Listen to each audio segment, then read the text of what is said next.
Hey, Tiger Rock Glendale. This video is to talk about the Board Break-A-Thon and hopefully clear up some questions that have come up about the event. So first thing I want to talk about is the donation page. So right here, you'll notice that this is the updated error-free page that we have. Now down here, this is the original link that we set out. So don't worry, all the donations are still there and they're under it. So you notice here's our 8,000 and that 4,885 is included with that. So even though there was an error on this one, that this new page that we have on the Facebook group still is good and has all those donations, so nothing was lost.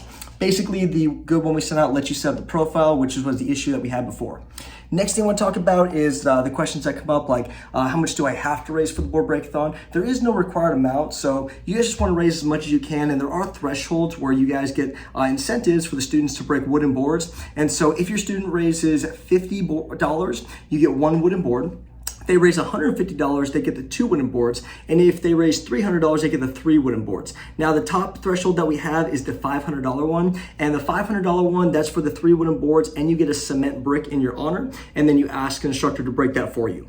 So that's what it is. There's no requirement or no fee to go to the event. It's just you set up your profile, get your donations. These pledge sheets that we have up on the kiosk, these are to keep track of those. So if you guys want to do paper donations where you take this to your friends and family, they fill out the sponsor paper, or they fill out the sponsor spot, they put how much they want to donate. We just ask if you're doing it that way that if there's no cash, but it's checks written out to Phoenix Children's Hospital. If a check is an issue, then what you can do is you can send them this link and they can use their debit or credit card to make that donation. So, but what we want to have is this paper down here. You want to fill out the total. That way, when you get to the Board Break-A-Thon, the instructors know how much you raised, so they know how many wooden boards to grab for you. Also makes it a lot easier and smoother for the event if you write down all your board breaks ahead of time. That way the instructor running it can just say, hey, you have a hammer fist, left side, hammer fist, right side, and so on and so forth. Now, juniors, teens, and adults can break up to 10 boards, and let's say you raise the $300, so you break 7 rebreakables, then 3 of your breaks would be on those wooden boards.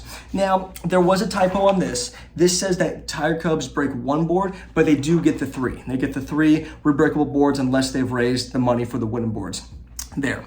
So, hope that answers any questions that may have come up for the Board Break-A-Thon. If there's anything else, let us know. But it's going to be a great event. That's going to be September 21st at Cicero Prep at 2 p.m. We'll see you guys there.